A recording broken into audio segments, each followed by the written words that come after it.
যুদ্ধবন্ধে ২০ দফা শান্তি পরিকল্পনা ইস্যুতে ফ্লোরিডায় ট্রাম্প জেলেনস্কির বৈঠকের আগে ইউক্রেনের রাজধানী কিয়েভে ভয়াবহ হামলা চালালো রাশিয়া। ৫০০ ড্রোন এবং ৪০টি ক্ষেপণাস্ত্র দিয়ে রুশ বাহিনীর একের পর এক হামলায় বেশ কয়েকজন হতাহতের শিকারও হয়েছেন। প্রায় ১০ ঘণ্টা ধরে চালানো এসব হামলায় বেসামরিক ও জ্বালানি অবকাঠামো ক্ষতিগ্রস্ত হয়েছে। বিদ্যুৎ বিচ্ছিন্ন হয়ে পড়েছে কিয়েভ ও আশপাশের বেশিরভাগ এলাকায়। এতে করে ৪০% আবাসিক ভবনের হিটিং সিস্টেম অকার্যকর হয়ে পড়েছে। তীব্র শীতের মধ্যে চরম ভোগান্তিতে কিয়েভবাসী। Живемо як в лотереї. Прилетить, не прилетить. І ось сьогодні, 27 грудня, до нас прилетіло. Ну як так можна жити? Я вже не можу, мене вже головні болі, серце, все, я не можу вже терпіти. Як так можна? Ми не можемо поступитися ні своїми територіями, ні своїми інтересами, а тим більше скорочувати наше військо, нашу армію. Тому що агресор, ми всі розуміємо, що він на цьому не зупиниться.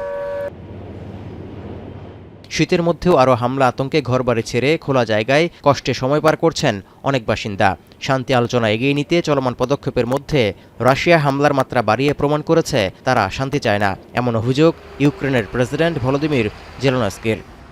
Саме на шляху до мирних переговорів Росія показує свою відповідь на це. У нас сьогодні найголовніше, що якщо ми йдемо на ті чи інші кроки, শান্তিপূর্ণভাবে সমাধানের জন্য রাশিয়া প্রস্তুত বলে দাবি প্রেসিডেন্ট ভ্লাদিমির পুতিনের।